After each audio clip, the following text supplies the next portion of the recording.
نحمده ونصلي على رسوله الكريم أما بعد فأعوذ بالله من الشيطان الرجيم بسم الله الرحمن الرحيم رب اشرح لي صدري ويسر لي أمري واحلل عقدة من لساني يفقهوا قولي۔ عصر کے بعد کی تسبیح وہ بتا دی گئی سبحان اللہ و بحمدہ والی، کچھ اور بھی ہیں۔ تو آپ اپنے لیے جو آپ کو وقت مقرر کریں، اور یہ وقت کی پابندی کیوں ہے؟ تاکہ ہم اس کو کرتے رہیں، اور تھوڑا تھوڑا بھی کریں گے تو قیامت کے دن جب ہماری کتاب عمل ہمیں دکھائی جائے گی تو اس میں یہ تسبیحات ہوں گی، تو اس سے آپ کا دل خوش ہو جائے گا۔ مثلا میں نے اپنے لیے فجر کی نماز کے بعد میں نے اپنے کچھ اور یا دعائیں کہہ لیں، اس کے ساتھ اس کو باندھا ہوا، لازماً اس کو پڑھنا ہے، اور الحمدللہ اس کا فائدہ ہوتا ہے مجھے۔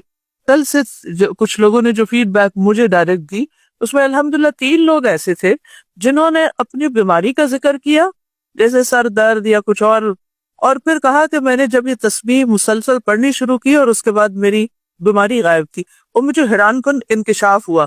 اگر ایک بندہ کہتا تو میں کہتی چلے اس کا ایکسپیرینس ہے، جب ایک بات 3 بندے کہہ رہے ہیں تو اس کا مطلب ہے کہ پھر ہے کچھ ایسے ہی اس میں۔ اور ویسے بھی اس میں جو فضیلت اس کی بتائی گئی، اس کو کیا باتیں تھیں؟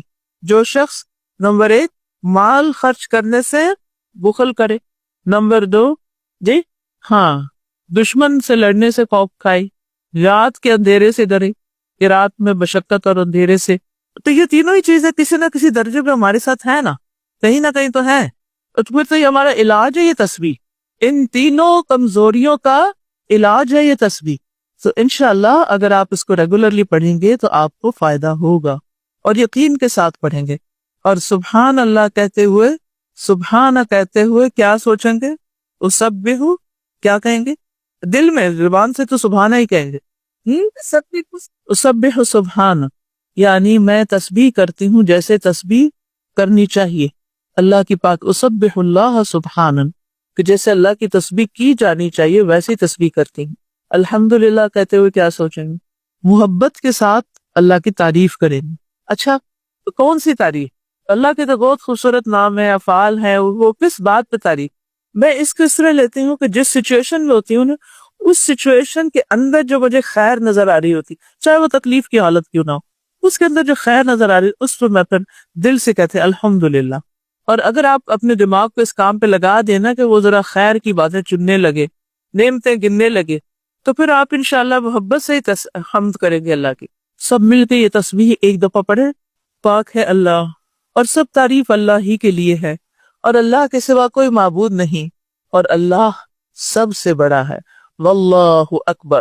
یعنی اس میں یہ اقرار کیا جا رہا ہے کہ اللہ سب سے بڑا ہے، اور ہم اللہ کی تسبیح بیان کرنے، حمد بیان کرنے سے قاصر ہیں، ہم حق ادا ہی نہیں کر سکتے، کیونکہ وہ بڑی عظمت والا ہے، بڑی شان والا ہے، یعنی ہم اس کا ادراک ہی نہیں کر سکتے وہ کتنا بڑا ہے۔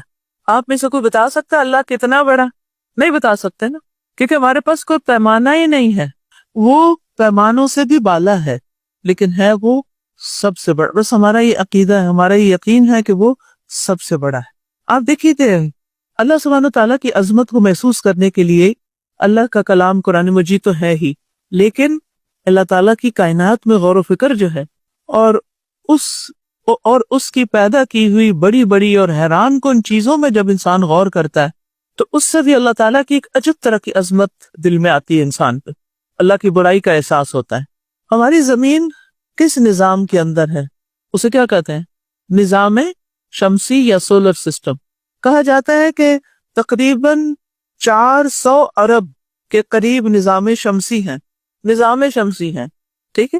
اور ہماری جو کہکشاں ہے جس میں یہ نظام شمسی ہے، یہ ایک اوسط درجے کی ہے، درمیانے درجے کی ہے، بہت بڑی نہیں، اس سے بڑی کہکشائیں بھی ہیں۔ اور آپ دیکھیے کہ ہماری کہکشاں سے جو قریب ترین کہکشاں ہے، اس میں تقریباً 1000 ارب سورج، ایک کہکشاں کے اندر 1000، صرف 1 ارب نہیں، 1000 ارب سورج پائے جاتے ہیں۔ آپ نظام شمسی، سورج کو کہتا ہے، نظام شمسی کا مطلب ہے کہ آپ کو جو سورج نظر آتا ہے اس سورج کے ارد گرد کچھ سیارے گھوم رہے ہیں، ان میں سے ایک چھوٹا سا سیارہ جو ہے بلو ڈاٹ، وہ کیا ہے؟ زمین ہے آپ کی جس پر آپ رہتے ہیں، اور یہ کتنی بڑی ہے، گھوم پھر کے دیکھ لی ساری، اب میں سے کسی نے بھی نہیں دیکھی۔ تو آپ دیکھیے کہ اگر ہماری زمین اتنی بڑی ہے اور پھر جس سورج کے گرد یہ گھوم رہی ہے وہ اتنا بڑا ہے، وہ اس سے کئی لاکھ گنا بڑا ہے، اور پھر ہماری کہکشاں کے اندر بہت سے سورج ہیں، اور جو ہماری قریبی ہمسایہ کہکشاں ہے اس کے اندر 1000 ارب سورج ہیں۔ آپ سوچئے کہ ان کے ارد گرد پھر کتنے سیارے ہوں گے۔ کچھ دماغ میں آ رہا ہے، کچھ امیجنیشن میں آ رہا ہے کہ کتنا بڑا دماغ میں سما سکتا ہے۔ اب پھر آپ دیکھیے کہ جو یہ 7 والی کہکشاں میں سورج ہیں، سائنسدان کہتے ہیں کہ وہ ہمارے سورج سے دگنے یا تگنے حجم کے ہیں، انہیں اس سے بڑے ہیں وہ۔ اور پھر ایسی کہکشاؤں کا مجموعہ ایک لوکل گروپ کہلاتا ہے، اور اب تک کی معلومات کے مطابق ہم جس لوکل گروپ میں ہیں اس میں 54 کہکشائیں دریافت ہو چکی ہیں، اور پھر جیسے لوکل گروپ بنتے ہیں کہکشاؤں کے، ان سے مل کر کلسٹر بنتے ہیں۔ ہمارا لوکل گروپ ورگو کلسٹر کا حصہ ہے جو 100 لوکل گروپس پر مشتمل ہے، اور پھر 2014 میں سائنسدانوں نے اعلان کیا کہ ہمارا ورگو کلسٹر بھی ایک سپر کلسٹر کا چھوٹا سا حصہ ہے، ٹھیک ہے۔ اور پھر 2015 کی تحقیق کے مطابق، ابھی تو اور بھی آگے ہم بہت کچھ ہو گیا ہوگا، قابل مشاہدہ جو یعنی کہ انسان دیکھ پائے جس کائنات کو، اس میں تقریباً 1 کروڑ سپر کلسٹر موجود ہو سکتے ہیں، اور یہ 10 سال پہلے کی ریسرچ ہے۔ مجھے لیٹسٹ نہیں ملا ٹائم کہ میں لیٹسٹ ریسرچ دیکھ سکوں کہ اب کیا صورتحال ہے۔ اب آپ خود سوچیں، جس رب نے یہ سب کچھ بنایا ہے وہ رب کتنا بڑا ہوگا، اور وہ صرف بنا نہیں فارغ نہیں ہو گیا، بلکہ وہ کیا کر رہا ہے، ان سب کو مالک بھی ہے، اور ان سب کا مدبر بھی ہے، خالق بھی ہے، ان کا مالک اون وہی کرتا ہے۔ آپ میں سے کوئی ہے کسی سورج کا مالک تو بتائے ذرا مجھے۔ کوئی آج تک دنیا میں کسی نے کہا کہ وہ ایکچولی زمین پر تو مجھے پلاٹ لینے کی ضرورت نہیں تھی، کیونکہ وہ فلاں سورج جو وہ میں نے لے لیا ہے، وہ خرید لیا، اور میں وہاں جانے کی تیاری کر رہی ہوں۔ اس کو ذرا دیکھے تو صحیح، جانا تو دور کی بات، دیکھنا بھی ہم تو اتنے عاجز ہیں کہ نیکڈ آئی سے دیکھ بھی نہیں سکتے اس کو۔ تو آپ خود سوچئے کہ جس رب نے یہ سب کچھ بنایا، یہ تو بس ایک چیز ہے نا جو آسمان و خلاؤں میں بنی ہوئی ہے، اور یہ سامنے یعنی سما دنیا ہے یہ آپ کا۔ اس سے اگلا جو آسمان ہے وہ اس سے ایک روایت کے مطابق 500 سال کے فاصلے پر ہے، وہاں کیا کچھ ہوگا، پھر اس سے آگے کیا ہوگا، پھر اس سے آگے کیا ہوگا، پھر اس سے آگے۔ کبھی کبھی جب میری موت کا خیال آتا ہے نا، اور روح کی پرواز کا خیال آتا ہے، تو فرشتے اوپر لے کے جائیں گے، میں سوچتی ہوں پتہ نہیں اس وقت میں کچھ دیکھ سکوں گی، اللہ کی قدرت دیکھ سکوں گی یا نہیں، پتہ نہیں کیا حال ہوگا۔ تو مومن کے لیے تو دروازے کھلتے جاتے ہیں نا، لیکن جو کافر ہوتا ہے، مشرک ہوتا ہے، اس کے لیے دروازے، آسمانوں کے دروازے نہیں کھلتے، اس کی روح تو واپس پٹخائی جاتی، چیتڑے اڑ جاتے ہیں اس کے۔ تو جس رب کے ہم بندے ہیں نا، رب بہت عظیم ہے، بہت بڑا ہے، یعنی یہ لفظ بھی اللہ اکبر سب سے بڑا ہے۔ یہ اتنا بڑا لفظ ہے کہ جس کو اٹھانا یا جس کو بولنا بھی ایک معنی رکھتا ہے۔ اور پھر آپ دیکھیے کہ اللہ سبحانہ وتعالیٰ کی دیگر مخلوقات اور تخلیقات، اور سمندر کی تخلیق کی آپ صرف اپنے پلانٹ کے اندر دیکھ لیں، پرندوں کی قسمیں دیکھ لیں، اور ان کے کام، اور وہ کس لیے پیدا ہوئے ہیں، اور وہ کیا کرتے ہیں، اور یہ چھوٹے موٹے کیڑے مکوڑے جو زمین پر ہوتے ہیں ان کی قسمیں اور ان کی تعداد، یعنی ایک ایک چیز کی۔ جب آپ کہتے ہیں نا سبحان اللہ و بحمدہ عدد خلقہ، تو عدد آپ کو معلوم ہے؟ نہیں، کس کو معلوم ہے؟ اللہ کو۔ آپ بول کے اللہ کے حوالے اپنا اجر و ثواب کر دیتے ہیں۔ کوئی دنیا کی تسبیح، کوئی منکے، کوئی گٹلیاں، کوئی یہ کچھ حق ادا ہی نہیں کر سکتی۔ اللہ کی تسبیح اس سے زیادہ ڈیزرو کرتی۔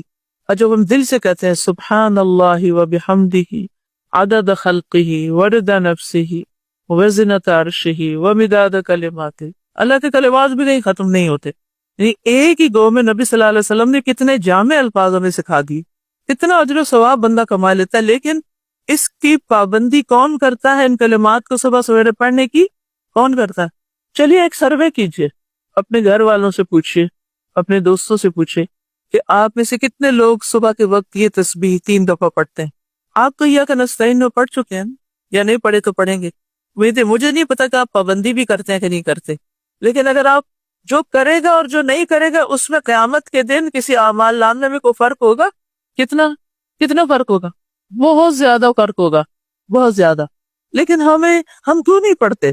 سم ٹائم ہم جانتے نہیں، ہماری اکثریت کو پتہ ہی نہیں کہ یہ کتنا بڑا خزانہ ہے، بڑے بڑے مال و دولت سے بڑا خزانہ ہے. اور بہت سے لوگوں کو پتہ بھی چل جاتا ہے تو وہ کیوں نہیں پڑھتے؟ کیا وجہ؟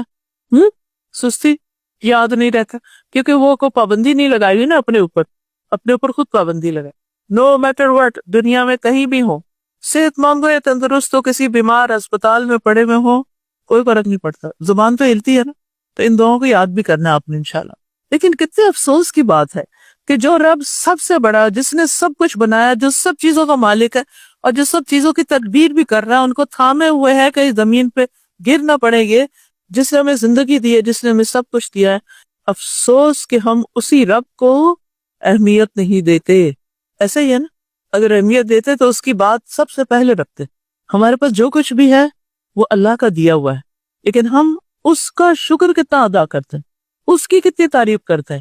ہمیں جن اسباب سے وہ چیزیں ملتی ہیں نا، ہم ان کے غلام بن جاتے ہیں، ان کے بندے بن جاتے ہیں. ان کا تو شکر پھر بھی ادا کر دیتے ہیں یا ان کی بات مانتے ہیں چاروں ناچار. لیکن جس رب نے یہ سب کچھ دیا ہے اس کی اطاعت کا حال کیا ہے، اس کی بات کتنی مانتے ہیں ہم.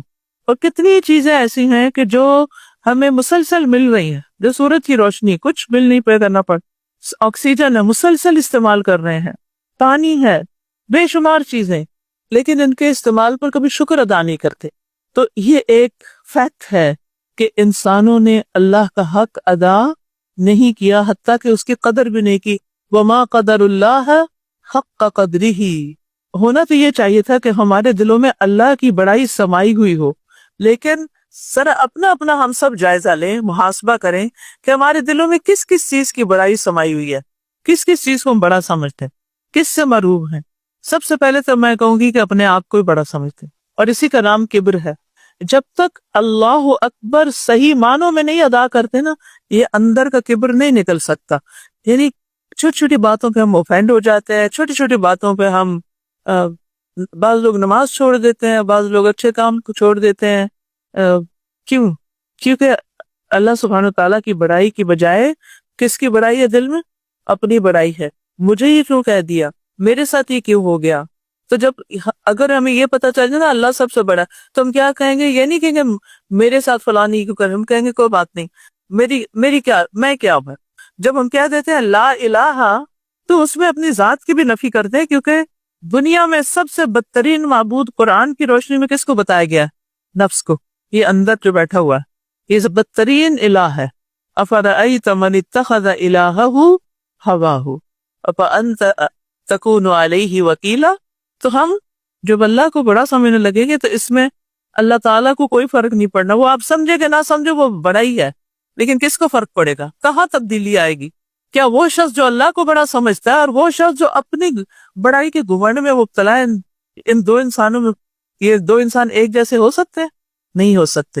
جو اللہ کو بڑا سمجھتا ہے نا، وہ اپنے آپ کو عاجز سمجھتا ہے، وہ اپنی ذات کی نفی کرتا ہے. اور جو اپنے آپ کو بڑا سمجھتا ہے پھر وہ اللہ کی بڑائی بیان نہیں کر سکتا حقیقی معنوں.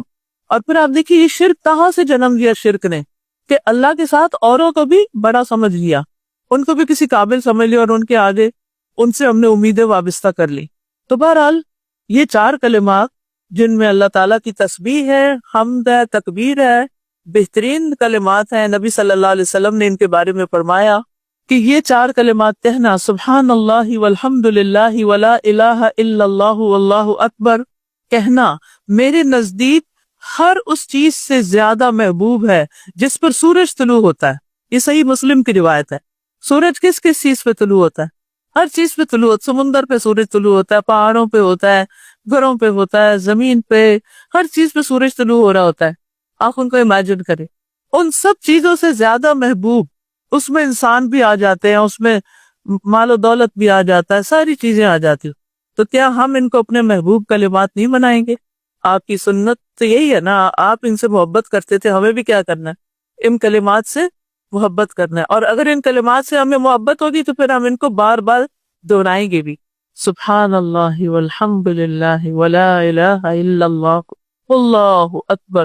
اور فائدہ فوری فوری اندر آپ کو پہنچنا شروع ہو جائے گا.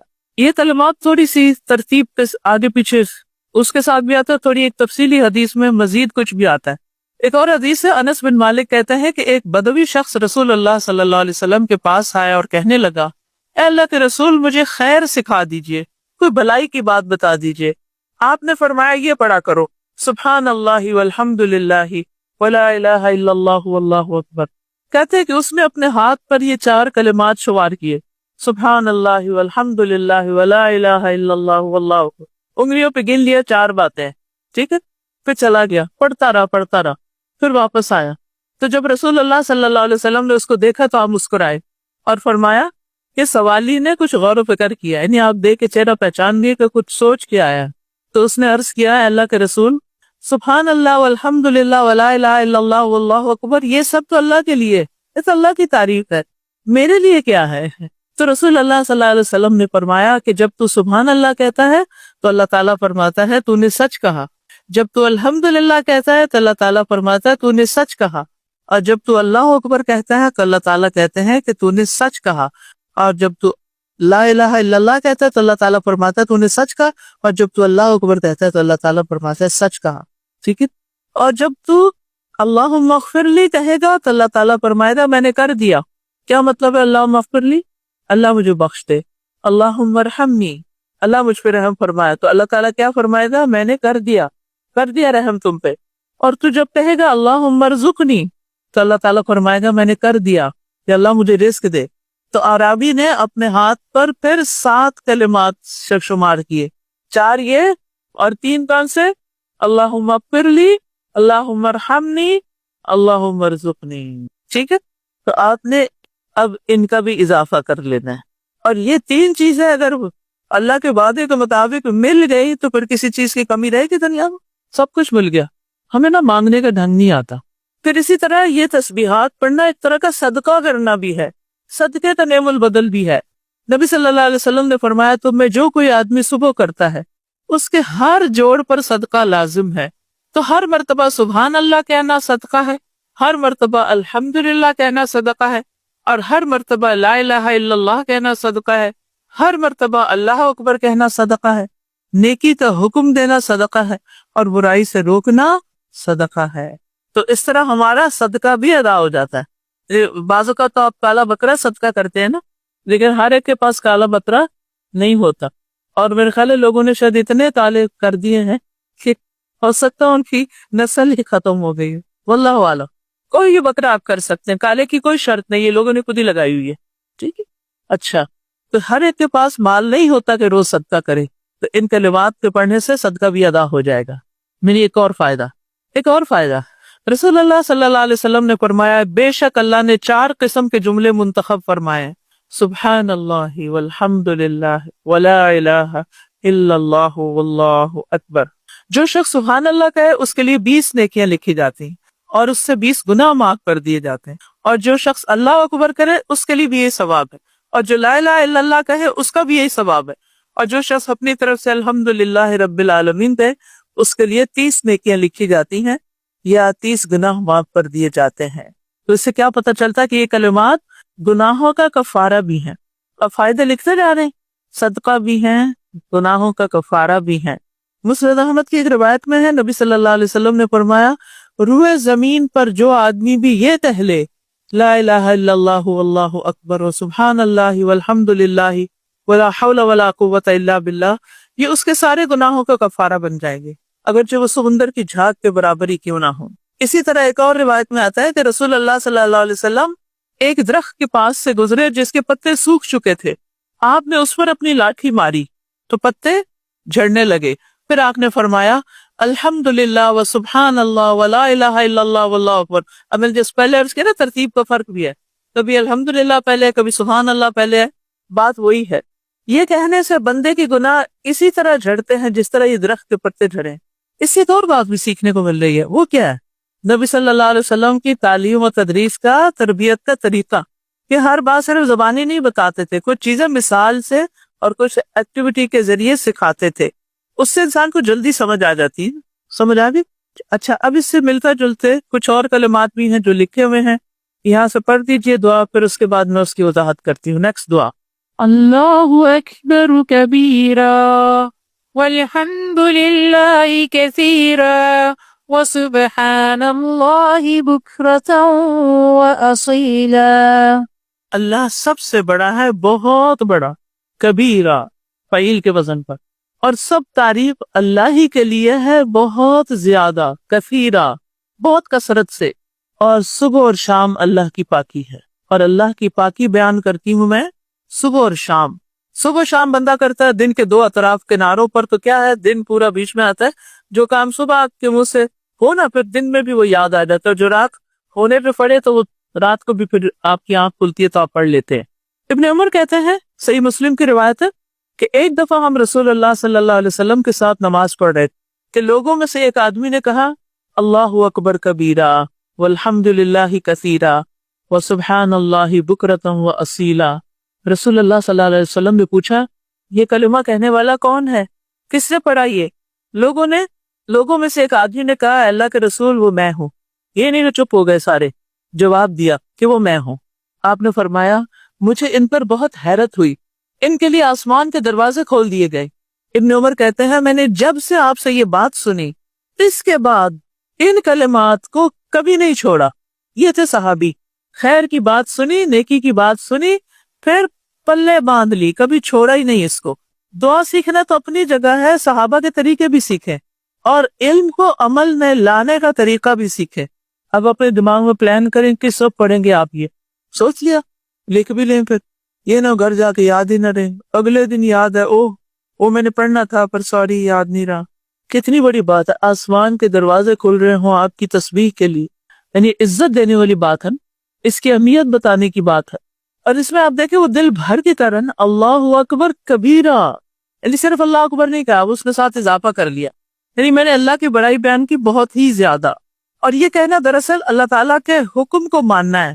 قرآن مجید میں آتا ہے وَكَبِّرْهُ تَكْبِيرًا، وَكَبِّرْهُ تَكْبِيرًا، اور اس کی بڑائی بیان کرو، خوب بڑائی بیان کرنا، کیونکہ اللہ تعالیٰ سب سے بڑا ہے، اس سے بڑا کوئی اور ہے ہی نہیں، اس سے برتر کوئی نہیں، اس سے زیادہ مہربان کوئی نہیں، اس سے زیادہ بخشنے والا کوئی نہیں۔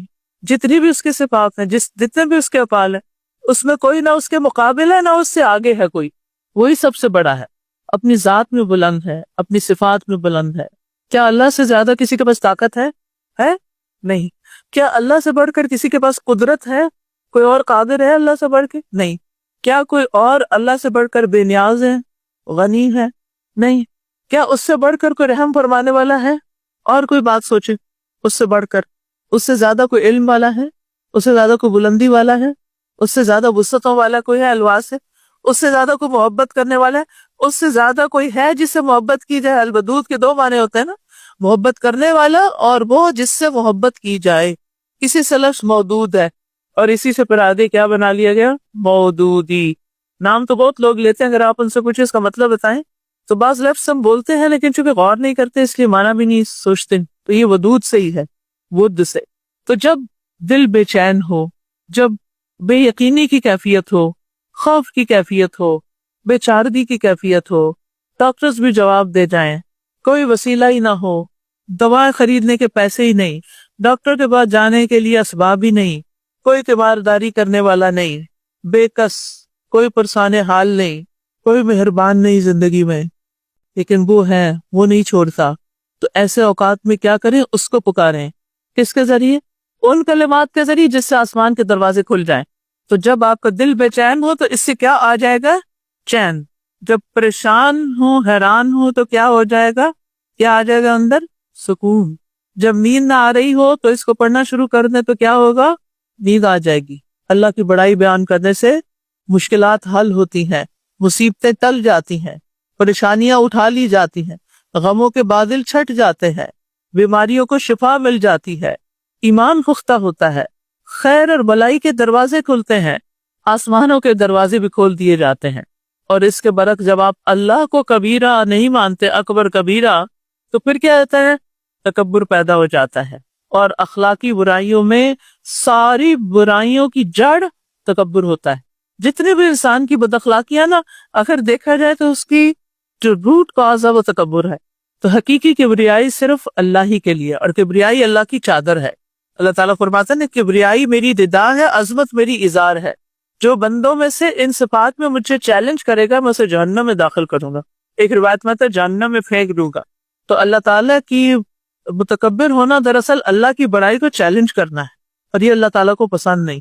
بندے کے لیے اللہ تعالیٰ کو کیا پسند ہے؟ بندگی، عاجزی، تواضع، انکساری. اللہ تعالیٰ کسی مغرور بندے کو پسند نہیں کرتا، اور متکبرین کا انجام بھی بہت برا بتایا گیا ہے. اس کے برعکس تواضع کرنے والوں کا انجام کیا بتایا گیا ہے؟ من تواضع للہ رفعہ اللہ. ابن مبارک کہتے ہیں کمال تواضع یہ ہے کہ انسان دنیاوی اعتبار سے اپنے سے کم تر کے ساتھ تواضع کرے. بڑے کے ساتھ تو انسان تواضع اور ادب کا مظاہرہ کرتا ہی ہے، لیکن کمال کیا ہے تواضع کا؟ کس کے ساتھ تواضع کرے؟ کس کے ساتھ کرے؟ سنا ہے، سمجھا کہ نیند آ رہی؟ اپنے سے چھوٹے کے ساتھ تواضع کرے، اپنے بچے کے ساتھ کرے. کیا بچوں کو رسپیکٹ چاہیے ہوتی ہے؟ جی چاہیے ہوتی ہے نا. آپ سب ایکسپیکٹ کرتے ہیں اپنے پیرنٹ سے. جب آپ پیرنٹنگ پہ لیکچر دیتے ہیں نا اور اس میں بچے بھی آ جائے تو وہ کہتے ہیں ذرا ہماری بات اکیلے میں سنیں. آپ ہمارے پیرنٹس کو بتائیں نا، آپ نے سارا بتایا کہ ان کا کیا حق ہے، یہ بھی بتائیں نا ہمارا کیا حق ہے. تو اس خدمت تو وہ کرتے ہیں آپ کی، لیکن رسپیکٹ بعض اوقات نہیں کرتے. اور بعض اوقات تو وہ فرض سمجھتے ہیں بچوں کی بےزتی کرنا. صحیح بھی بیٹھے ہوں گے نا، گھر میں لوگ آئے ہوئے سب بیٹھے ہوئے، اٹھو ادھر آؤ، یہاں کیا کر رہے ہو، ابھی تک نہیں کھایا، ہر بات ٹانٹ میں، ہر بات میں تانا. اور بعض اوقات ہم ان سے زبردستی کرتے ہیں. مثلاً بچے مسجد نہیں جانا چاہتے، ہاتھ پکڑ چلتے وہ نہیں چلتے، چلو. اچھا بعض اوقات وہ مسجد جا کر پیچھے بیٹھ جاتے ہیں یا صف میں نہیں کھڑے ہوتے، ادھر آؤ یا میرے ساتھ کھڑے ہو، ڈانٹ کے سب کے سامنے. اور پھر کوئی اگر کسی سے آئی کانٹیکٹ ہو جائے تو اسے کہتے ہیں آج کل کے بچے تو بات ہی نہیں سنتے. انہیں کے بچوں کے سامنے کس قدر بے عزتی ہے. آپ سوچیں جن بچوں کو بچپن میں رسپیکٹ نہیں ملے گی وہ بڑے ہو کے کیا کریں گے؟ وہ سب کی کریں گے. شاید ہمیں نہیں ملی تو ہم کسی کو تو دیں. تو یہ رسپیکٹ آپ چھوٹوں کے لیے، ساتھ والوں کے لیے اور بڑوں کے لیے، سب کے لیے. من لم یعقر کبیرنا ولم یرحم صغیرنا فلیس منا. جو ہمارے بڑوں کی عزت نہ کرے، جو چھوٹوں پہ رحم نہ کرے، وہ ہم میں سے نہیں ہے. تو پھر ہوگا کیا؟ وہ کہتے ہیں ابن مبارک کا قول بڑا خوبصورت ہے. وہ کہتے ہیں یہاں تک کہ اسے احساس ہو جائے کہ دنیاوی جاہ و منصب کی بنا پر آپ کو اس پر کوئی فضیلت حاصل ہے. یعنی اگر آپ کا کوئی عہدہ ہے یا کوئی سٹیٹس ہے تو اس کی وجہ سے دوسرے انسان پر آپ کو فضیلت نہیں. اور یہ کہ جو دنیاوی اعتبار سے اس سے برتر ہے، اپنے آپ کو اس کے آگے ذلیل نہ کرے تاکہ اسے معلوم ہو جائے کہ اس کی دنیاوی برتری حقیقت میں فضل و کمال نہیں. ٹھیک ہے نا؟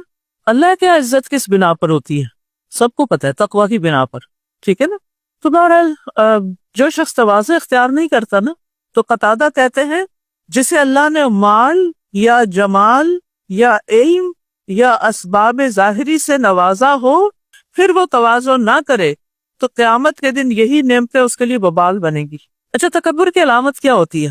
کیونکہ اللہ کی بڑائی بیان کر رہے ہیں تو اس کے اپوزٹ بھی دیکھنا ہے کہ کسی اور کی بڑائی، کسی اور کے اندر اگر یہ احساس پیدا ہوتا ہے اس کی علامت کیا ہوتی ہے. آپ میں سے کوئی بتا دے ذرا سمٹم، سوچیں کوئی آپ میں سے بتائے گا کیا سمٹم ہوتی ہے تکبر کی، علامت کیا ہوتی ہے؟ اس سے پتہ چلتا ہے کہ میں متکبر ہوں یا نہیں، یا کوئی اور متکبر ہے یا نہیں. دوسروں کو تو ہم خوب جان لیتے ہیں، اپنے آپ کو نہیں پہچان پاتے. یہ ہے پھر مائک میں بتائیے. جب انسان کو اپنی ہی بات ٹھیک لگے اور دوسری کی نہ سننا پسند کرے، دوسرے کی نہ سننا چاہے، یعنی اڑیل پن جس کو کہتے ہیں نا، اڑ جانا، ہٹ درمی، کٹ حجتی، جیسے قریش کرتے تھے. تکبر بڑا ہوتا نا، اس لیے نبی صلی اللہ علیہ وسلم کی بات نہیں مانتے تھے، اپنی بات پہ اڑ گئے، حالانکہ دل ان کے مانتے تھے. تو مومن کی شان کیا ہے کہ نبی صلی اللہ قرآن کا کوئی حکم سنے کیا کرے؟ سمینا تھا. بنی اسرائیل نے کیا کہا تھا؟ سمینا و عصینا. اچھا کوئی حدیث سنے تو کیا کرے؟ سر تسلیم خم کر دے، اسے عقل کی کسوٹی میں پرکھنا نے شروع کر دے کہ میری عقل میں تو یہ بات نہیں آتی کہ آسمان تو دروازہ کیسے کھلتا ہے، مجھے تو نظر نہیں آ رہا، وغیرہ وغیرہ. ابلیس کو کس چیز نے مارا تھا؟ تکبر نے. صحیح. تو جب انسان کے اندر خود پسندی آ جاتی ہے نا، اور عجب نفس، اپنے نفس کو بڑی چیز سمجھنے لگتا ہے، اپنی عقل کو بڑی چیز سمجھنے لگتا ہے، اور دوسروں کو اپنے مقابلے میں حقیر سمجھتا ہے یا کرنے کی کوشش کرتا ہے، تو پھر وہ یہ تکبر کی علامات ہوتی ہیں. پھر ہے الحمدللہ کثیرہ، اللہ تعالیٰ کی تعریف لیکن بہت زیادہ، کیونکہ الحمدللہ کہنا میزان کو بھر دیتا ہے. رسول اللہ صلی اللہ علیہ وسلم نے فرمایا ایک آدمی نے الحمدللہ کثیرہ کہا، اس کلمہ کو لکھنا فرشتے پہ بہت بھاری ہو گیا۔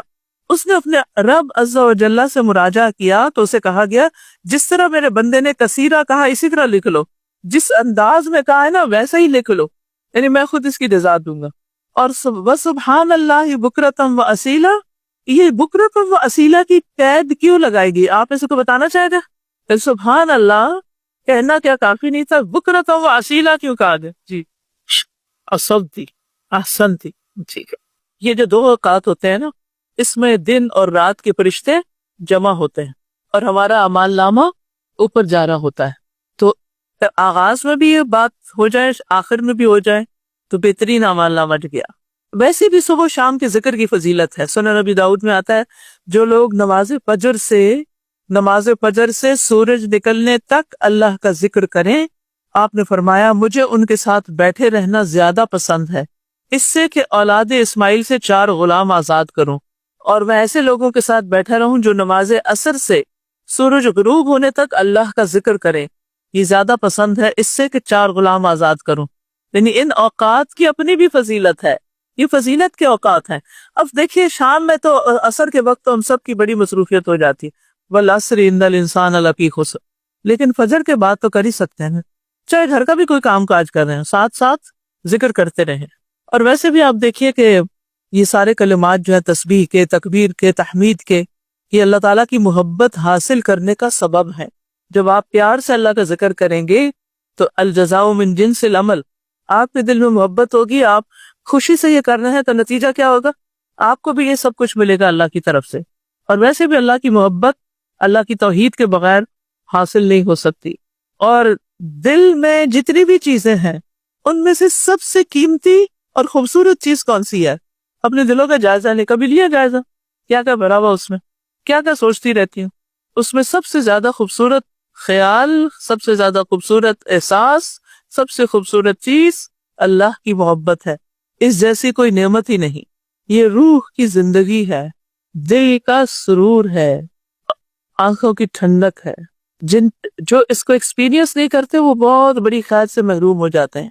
آپ سوچئے نا کہ آپ کو پتہ نہیں کہ موت کے وقت انسان کا دل جس حال میں ہوگا ویسے ہی بند کر دیا جائے گا، اس دل کے ساتھ اٹھایا جائے گا۔ پھر تو اگر اس وقت میں آپ کے دل میں محبت ہو اللہ کی اور الحمدللہ کہہ رہے ہوں تو پھر کیا ہوگا؟ آپ کی زندگی کا خاتمہ اس چیز کے ساتھ ہوگا تو آپ یہ احساس قبر میں بھی ساتھ جائے گا، یہ پھر مرنے کے بعد قیامت اور قیامت کے دن بھی ساتھ ہوگا۔